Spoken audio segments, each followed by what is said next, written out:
If it's not authentic, we're not going to serve it. Authentic like Drake is Yes, authentically. yeah. Drake is authentically. You catch me Jamaican. with I'm just that. kidding. You catch me with that one.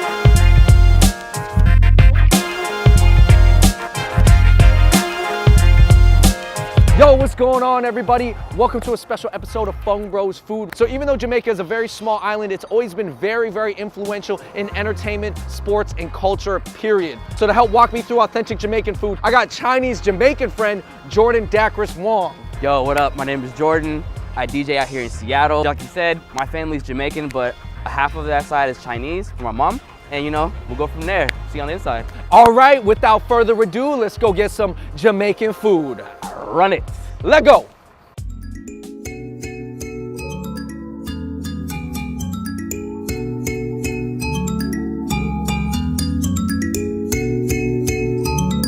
We got a huge spread here. Here we are with Carlene, owner and partner of Taste the Caribbean. Restaurant business is a tough business, but we're doing it for the love of our culture. So yes, every day we come in and put our love in everything we do here. What we've put out for you here is a really good spread, a good representation of the Jamaican food. If it's not authentic, we're not going to serve it. Authentic like Drake is Yes, authentically. yeah. Drake is authentically You catch me Jamaican. with I'm just that. kidding. You catch me with that one. More Tory Lanez. Tory Lanez is more. Yeah. We'll take Tori. We have some fried plantains here. Plantains, yeah. We have the kalaloo. Is this kind of like collard greens? So it's in the same family, but it's finer. Any special occasion, you have the curry goat. So this is our special occasion food. The national dish, which is the ackee and saltfish over there. We have the oxtail. Yeah. So that is premium thing. To my eyes, there's actually a Chinese dish that looks like this, except it's egg.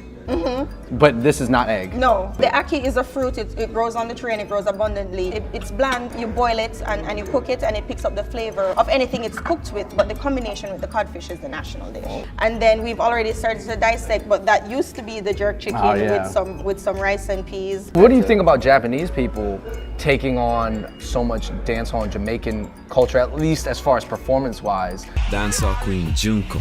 She's the first one who won the dancehall queen contest in Jamaica. She brought like a whole different scene to Japan. The dancehall queens. Yeah. I mean, I love it. I mean, I've lived outside of Jamaica since 1990. I went to school in Toronto. Being outside of Jamaica, it's wonderful when the fiber of your culture is built into another city. So I've been to Japan when I'm walking in Shinjuku or in Roppongi or anywhere. I always have my Jamaican flag, and they recognize the flag. It's awesome. The Japanese, the women especially embody the dancehall culture and the dancehall queen. And yes, they bring the vibes. Thank you so much for the food. I'm so excited. I wish I could have started eating, but we just get caught up in talking so much. This is the fried dough dumpling. Yep. So these are kind of like it's like an unsweetened donut. Throw some cinnamon sugar. That's what I've seen. I've gone to a few like Chinese restaurants where they have the same fried dumplings with like a little bit of sugar sprinkled over it. And I was like, oh, We do that. there must be Italian. How is your last name Wong? It comes from my great grandfather. That's where the Chinese comes from. Okay. And then basically, it's inherited from there, from marriage.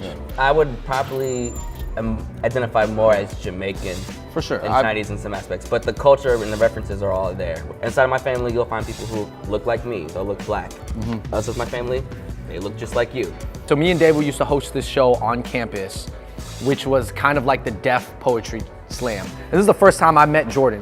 So we see on a list and we're like going through the names. Okay, we're like, coming up to the stage, Jordan Dacris Wong. Just a black kid walks up. And we're just like. Right, and I'm like, I'm Jamaican. And people go, wait, what? There's Chinese Jamaican? Yes, they are Chinese in Jamaica. There are Chinese in Jamaica. I think that's the point I'm trying to make here. Drink called ting, grapefruit drink. You gotta have it. Was ting also mean girl, the way Drake says it? Yeah. So ting is also slang for Okay. anything. It's a ting bomb. That's Right. You know, She never they split love a it. ting with me. Exactly. So he's not talking about the soda. Yeah, I wish he was talking about the soda. First of all, that beef patty's really good. My mom used to have a restaurant, and literally this would be like my thing before school, after school. I would just stop by.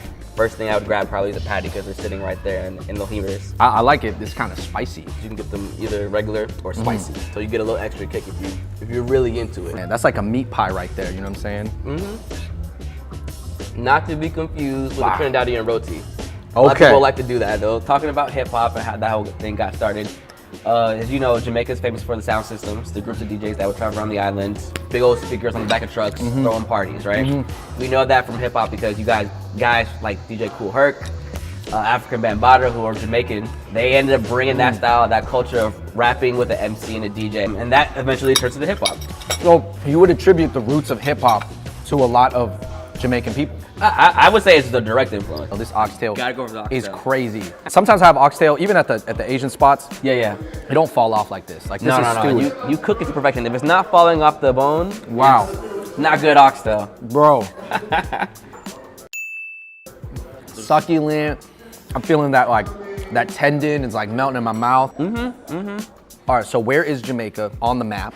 And then also, what is the difference between Jamaica and a lot of the other Caribbean islands that it's right next to? So Jamaica is a part of the Caribbean, the Antilles. So we're the greater Antilles, the bigger sides of the island, right? I mean, we're just below Cuba, if I'm correct, right? So like we're in that little middle area. What differentiates from us, from other countries, we're pretty alike. Small little differences set us apart. In Jamaica, we love all kinds of music. Clearly, we're famous for, reggae. Yo, that goat is dope. That's my favorite dish. That's my favorite go-to dish is the goat. You gotta have the goat. And the funny thing is about goats, they all have these like little bones here. It's different, you know? No dish. This is the national dish of Jamaica right here. Yo, that's really smooth. Do you know the history between why it's the national dish? I think it's the most prevalent fruit grown in Jamaica right now. But normally you just eat it together. Some people will literally take scoops of it, just put it together, and then bite it, you know? And what is patois? What is patois the language? The best way to say it, it's like broken English for us. It's a dialect, you know? It is what Drake tries to portray. Tries to More portray. truth for your head top. Watch how you speak on my name. is he speaking patois? He's right. Okay. You know, I wouldn't say it's actually, sometimes he's actually not bad. Sometimes it's. I mean, he's really good at like imitating cultures. You know, I'm not gonna lie, bro. He shouted out to dim sum and Asian girls once, and he pretty much bought my loyalty for like a whole nother decade for shouting out to dim sum. Yeah. Okay. I'm getting the call. Callaloo. Callaloo. Callaloo. Is callaloo come from collard greens? It's very similar. They're in the same family. I meant even the name, like callaloo. You know, I wouldn't be surprised. I'm not sure. I would say. I've had a Chinese dish that looks like this. Alex, behind the camera. Does this not look like some Taiwanese preserved veggies? That's why it reminds me of Asian food, because it's just like light, savory. It's not super spicy, not super strong. With the callaloo, normally you can eat this with ackee itself. You know, people combine the three, ackee, saltfish, and callaloo. It's like your breakfast right there. I can't shake that it looks like eggs, man. I gotta go look up a picture of what this fruit looks like. Oh, really light. Those two, light flavor, I could eat those forever. So your mother, blood-wise, is half Chinese, but she did own a Caribbean restaurant. So growing up, what kind of like Chinese or Asian influences did you have in the household growing up? My mom loves to cook with mushroom soy sauce for everything. Also, my mom is like stereotypically like Chinese stuff, you know? She has like a lot of the ornaments and a lot of stuff hanging up in our household. Actually, if you come to my house, we actually have a little Buddha statue right at the front of our house, and you know, rub the belly for good luck. Plantains, yeah. They have the more toasted grilled ones, but the fried ones, that's where it's at. All right, man, we're going for the jerk chicken. So Jordan, would you say that jerk chicken is probably the most well-known Jamaican dish? I feel like that is specifically Jamaican. The jerk sauce is definitely well known. What is jerk sauce? Going back to what we were talking about earlier about the Chinese coming to Jamaica, right? So they came because slavery was abolished. But before slavery was abolished, you know, slaves would escape the plants and they would go up to the mountains because, you know, they couldn't find them out there. So those people then became the Maroons, right? A certain section of, you know, Jamaicans hiding out in there. They had their own culture, everything like that. And they're famous for coming up with the jerk seasoning, which then became prevalent all across the island. What is it like being part Chinese? When you're not raised by a Chinese family, but you got the last name Wong, and how has your last name impacted your life? People probably give me an extra look with the Asian last name, because I guess they have a certain implication of what that means. Like, oh, definitely hire this guy at an engineering job. Exactly, it's like, oh, IT, perfect, you know? And I'm like, all right, cool, apply for that, and then, you know, you walk in, and then you can see like a little bit of a bewilderment, like, wait a second, so, your name, Wong. They're like, I see the Jordan, but I'm not getting the rest of this. I feel like I do have a little bit more of a connection. Once I break it with people, people definitely kind of warm up to me a little bit more. it's really allowed me to explore that side because, you know, I always have questions. So I'll go back to the family and ask, oh, what did we do? How did we get here? Celebrities that are part Chinese and Jamaican. Okay. Sean Paul, Yeah. part Chinese. Aisha Curry. Aisha Curry, Aisha Curry, her mother. you sure? Yeah, positive. When'd you find Her this out? mother is Chinese Jamaican. So that makes Steph's kids an 8th Chinese. Yeah. Aisha Curry is a 4th Chinese. Yeah, I didn't know that. Supermodels. Gotcha. I'll just name them, put them in the same category. Naomi Campbell, Yep. Tyson Beckford. Yep, exactly. Patrick Chung. Oh, he's a football player. Yeah, plays Yeah. safety for the Patriots. Yeah, okay. You look at him, you could tell he's half. He's half Trinidadian and Chinese descent. We'll throw in Trinidad in here. Okay. In the Caribbean. Chris Wong from 2 Live Crew. Oh, okay. He's half Chinese and half Trinidadian. And then Foxy Brown Yeah. is part Chinese and Trinidadian.